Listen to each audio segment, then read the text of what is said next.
Mbote na bino ba correcteur on surtout besoin na biso partout dans le monde, en Afrique du Sud, dans la Belgique, en France, les États-Unis, partout tozali bongo na Diema weja wa pepai. C'est ko sola bongo na mona mboka Douglas Tulengi moko ya ba cadre ya UNC ne tokobeta na masolo oyo tozali lango totika bino na elengi en tout cas bolanda oyeba nini yo tokolobela mokolo ya lelo ngai na Dieu merci maweja babi cameraman ya Correcteur News TV nande ko Douglas Tulengi cadre ya UNC. Douglas Tulengi Mbote Mama Chako. Ndeko Douglas Tulengi et à Liboso, tout à l'heure comme on a bongo mokola lobby, le président Félix Antoine Tshisekedi Tshilombo a qui bongo proposé première pierre la construction. Il y a le plus grand centre culturel, il y a Afrique Mumba, à Wanakati à Kinshasa, et puis démocratique du Congo. Et puis tout le monde bongo, et ça qui bongo un financement. Il y a le gouvernement chinois, ou a payé bongo 100 millions de dollars, bah 100 millions de dollars, on a ils non remboursables. Puis les sous on a 4 centre culturel, on a bakotonga les sous université, il y a Kolongwa Kuna et Roya bongo à Wanakati le plus grand centre culturel, il y a Kinshasa, il y a Afrique Mobimba. Douglas Tulengi, point de vue na yo, ils ont la boni na komona bongo première pierre oyo mokonzi mboka ante bongo tchani loko za mutu ya makasi.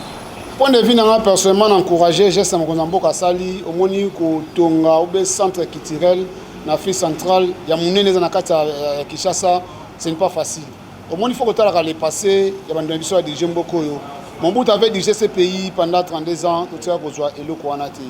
Notre frère aussi le sénateur Jika a dirigé mboko pendant 18 ans, notre bige non nga dirigé mboka oyo. Batika ko sa eloko wana te. Moni kota la Congo asa ba richesse belé. Congo asa ba protester belé. Ou même dans ce ya ndombolelo yo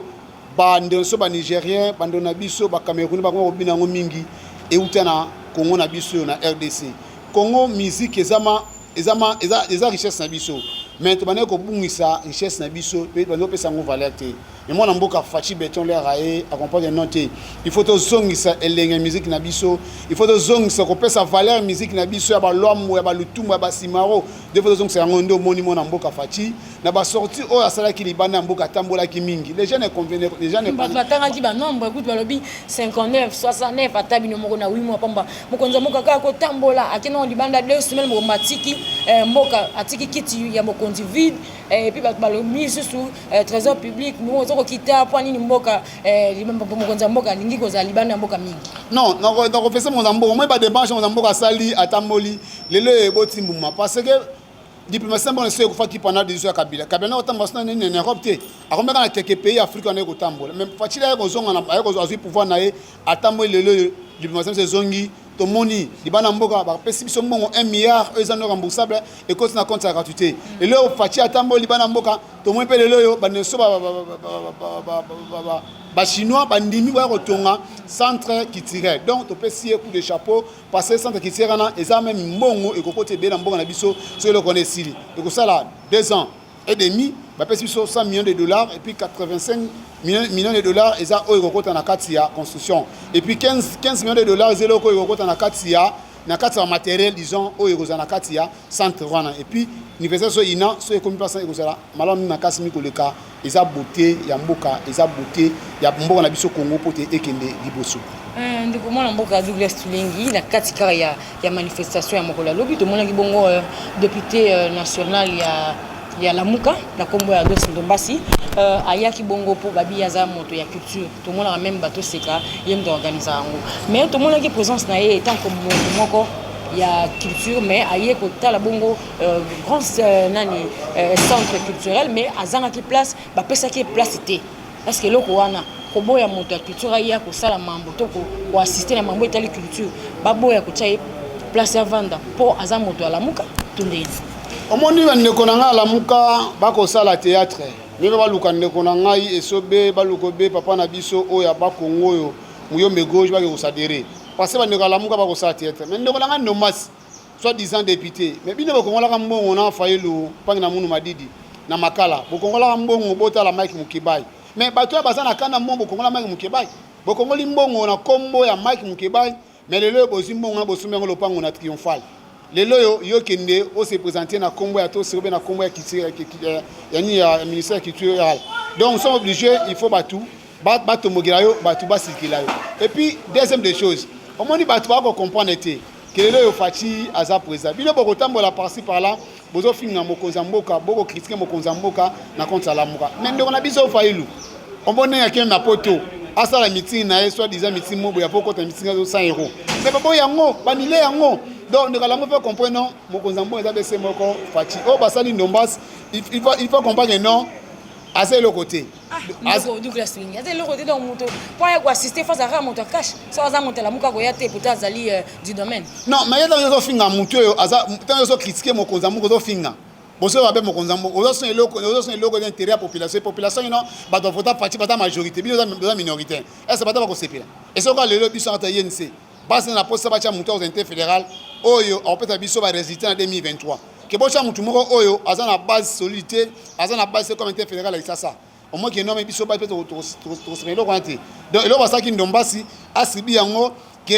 il n'est pas modèle dans ce pays peuple asika ine parce que d'abord non balaki mbongo ndona biso mukibai oba kongola na failu na makala aza obligé na mbongo na ba kongola ki combien bazumo ba keso mango na kube siège ya décidé donc eza malo mimite ndona ngai ndomasi tala simazonga mdu awulu wala oyo komelié asiboti yango mwana mboka Douglas Tulengi lisolo mosusu to pe motuna mosusu ezali ya komona mikolo leki to solaki na yo moya kopesa bayi o babungi na disparition ya avion o ememaki bongo logistique présidentielle ezalité pour ebanaki na noter bakufi to bakufite mais to mona bongo service ekitaye pona ko sala bongo ba recherche bayi ko découvrir que épave ya avion wana bayi ko mona ngona coller na kati ya Sankuru donc bakuti bato mosusu basi baza bakufa donc 4 morts on est retrouvé mais déjà le fait ça ko retrouver épave puis le fait ça ko mona déjà moi 4 morts wana na évité au ko lobani. Tout d'abord, on représente mes connaissances dans la famille sur Koti Kabiso, Mokonzambo, René Kotala, Libota, Oyo, l'un de ses collaborateurs, chauffeur Naya, Koufaki, la Mona, qui a visé, vraiment, c'est un bon patriote. Au hasard, toujours, permet la population, permet le peuple, notre bec, non, toujours aux éla, ou bien, gouvernement Nabiso, ou bien, à niveau de communication, à Mokonzambo,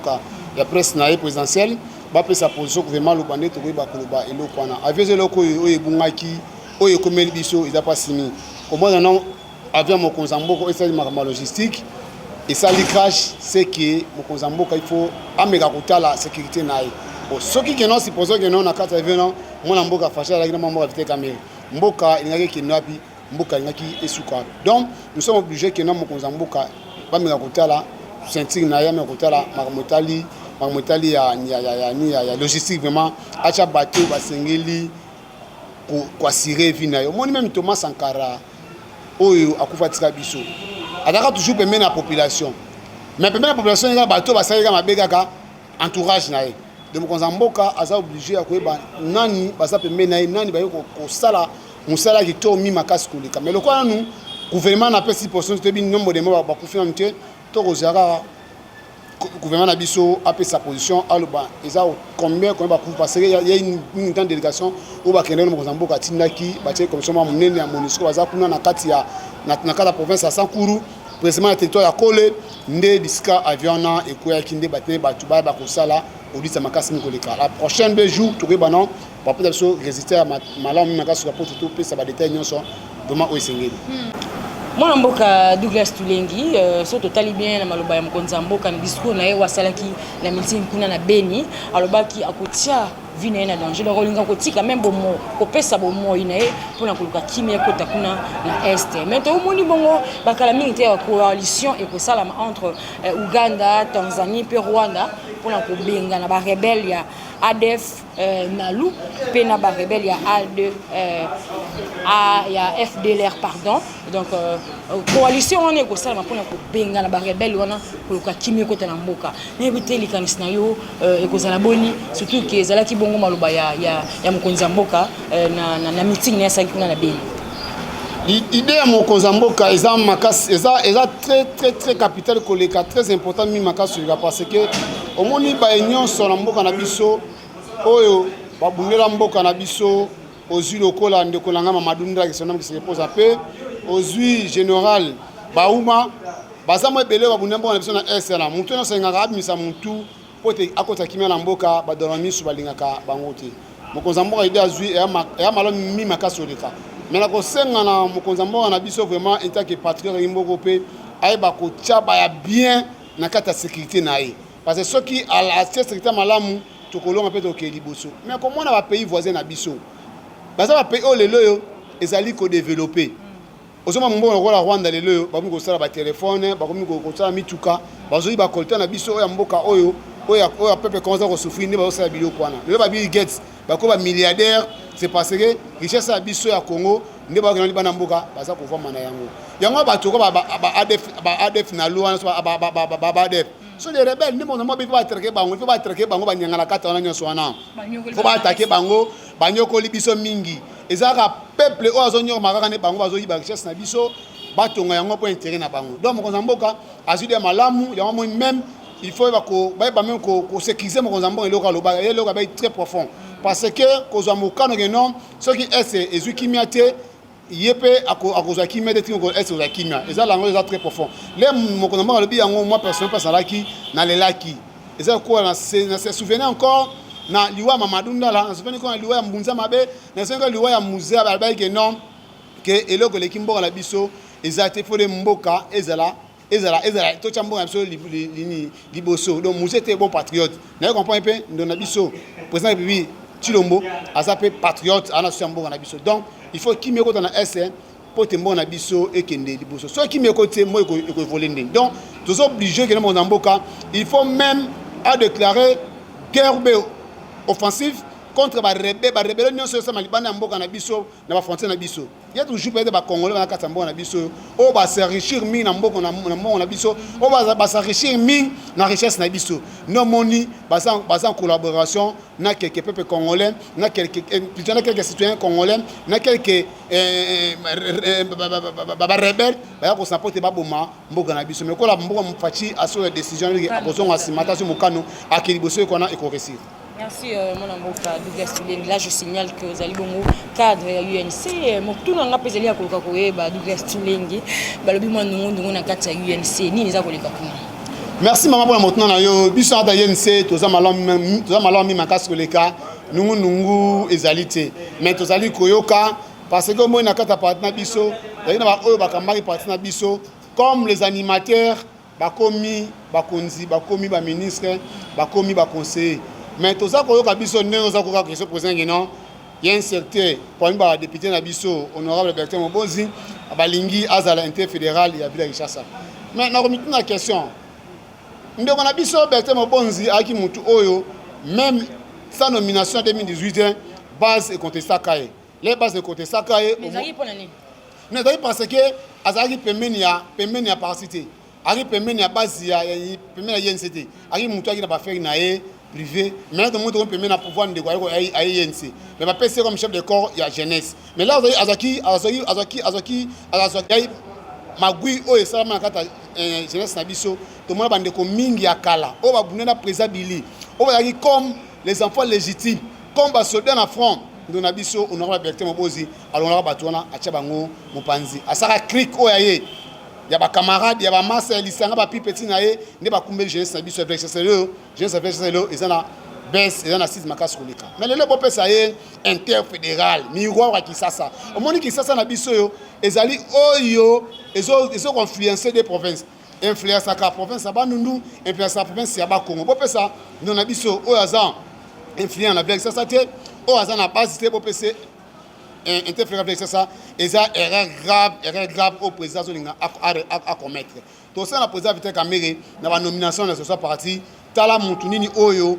azali rassembleur azali na base même parmi les fédéraux ou ceux qui va voter belé il y a certains fédéraux ba katana ba 10 000 voix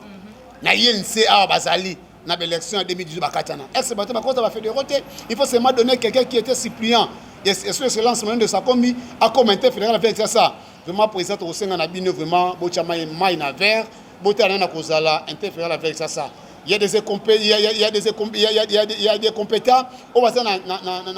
INC bazali il y a des gens il y a des compétents na kati ya UNC na maloba na yo lobi il y a des compétents les yebisa biso proposé na président Vital Kamerhe président ya UNC atia Ce n'est pas à moi de proposer président Vital Kamerhe Moutou à comme interfédéral. Mais ils ont Moutou oh le basali mais va qui kotika le attends la forum na biso. Ba o sera commande de Bertin Bertin à la présent pas à interfédéral de kona maman na ngai. Ex Bertin base les amis na Bertin honorable Bertin Mobozi. Base les Isaac. Avec la monga foula. Seulement que non aux interfédéral. Devait d'abord commencer comme fédéral, il y a monga foula et puis à m'attaper. So mwingi aux interfédérales agata na Bukavu qui ça eza ville oyo et pesaka influencaka province saba nous influence la province saba Congo. Il faut mettre quelqu'un qui a des atouts, quelqu'un qui est rassembleur, quelqu'un qui a une base solide. Il y a certains fédéraux. Non, ngaza ambition naté. Ngaza ambition naté. C'est la ambition ngana se manifester. Il y a des gens oyo baza ambition dans ça. Les jeunesse basali, ils apportent pas ça basali. Il y a des gens qui peuvent se manifester, base interfédéral basali. Mais nous on a biso honorable Bertin Mobozi, il ne mérite pas d'être interfédéral. Il y a vu ça parce que quand Azali président jeunesse, premièrement, il était contesté devant président dans GB et puis gestion de la Vilachassa tout le monde a géré Vilachassa. Il ne mérite pas. Soit aux ala Espen, soit aux amants à la fédéral à Mongafula comme il habite Mongafula, à sa fédéral à Mongafula. Mais on sait la présidente Vital Kamerhe. Nayoki na malobano lobby il ne mérite pas. Ceux qui ont des choix pour la bonne jeunesse. Non, ce qui président Vital Kamerhe a sali choix on a biso Bertin Mobozi va se réagir. Nasa moko pour une base ceux qui nous président biso Vital Kamerhe a dit que non acha mon amboka honorable Bertin Mobozi comme interfédéral va se réagir. Nenge ayokaka base na Genève alongolaka signature et botaka mbumapé ndenge président na biso ko base pe akolongola signature parce que tous on a 24 fédéraux tous on a 28 fédéraux elle ça na 428 fédéraux na il y a pas de leader na 4 fédération il y a pas de fédéraux au ba postula qui bazaki ba voix belé ba katana plus de 5000 voix plus de 10 000 voix bazate pourquoi toujours mettre quelqu'un qui n'est pas influent avec ça à comme interfédéral pourquoi tout ça la amitié na kati ya INCT tout ça qui camarade dans INCT bit na biso be comme na biso Vital Kamerhe comme biso INC ce qui no batie biso mutu mabe na interfédéral et c'est chèque na 2023 to na posa mutu 1 premièrement azali mobilisateur deuxièmement azana base o ezali réel o so ka ben base nemo ko ile ka pour se mobiliser tangala ndeko na biso honorable Bertin Mobozi banda a commis na comme président jeunesse la ville ça tangala manifestation ni o ya sala o yesima na ville toyaka poto zwa poto da politique pour pas prendre ce politique mais tout le monde à l'époque naé il y a des tribulations na katia na kata jeunesse biso il y a des anciens l'INC on na biso honorable Bertin a bengana parce que belé o bana président bila bengana bango asa klika batune kaka o yatambola na bango nde bakonzi ville ba jeunesse il y a eu depuis ya UNC bozo senga nini na président Vital Kamerhe toko senga na président Vital Kamerhe VK au base VK au population INC eza copie ya batumoko boité pour te bangonde ba bénéficier toni mutu yo akoza la président fédéral la ville de Kinshasa au interfédéral avec ça à la mutu yo à sa modèle à la mutu à sa rassembleur à la mutu yo parmi ba fédéraux na biso o ba katana ba élection ba qui ba voix belé ba qui plus de 5000 10 000 voix ba katana plus de 3000 voix base interfédéral. Quant à la nomination, on va proposer commande de Bertin Mobozi. Honorable Bertin que je respecte beaucoup. Vraiment, ceux qui commandent mis comme interfédéral et collecté, va se mobiliser contre commande de Bertin Mobozi parce qu'il ne mérite pas d'être interfédéral à Villa Kinshasa. Merci. Merci Dimaweja. Partout dans le monde. Le Bassou est vraiment INC est parmi ma grande partie en Boganabiso. Il y a une partie un modèle pour la partie mususu. Donc au sein kaka na président na biso Vital Kamerhe vraiment ce qui reste partie et salami atala ko ba na secrétaire général atala na ville Kinshasa na kozala interfédéral parce que na ville Kinshasa je dis ça et je répète ça Kinshasa influence à des provinces et ça influence à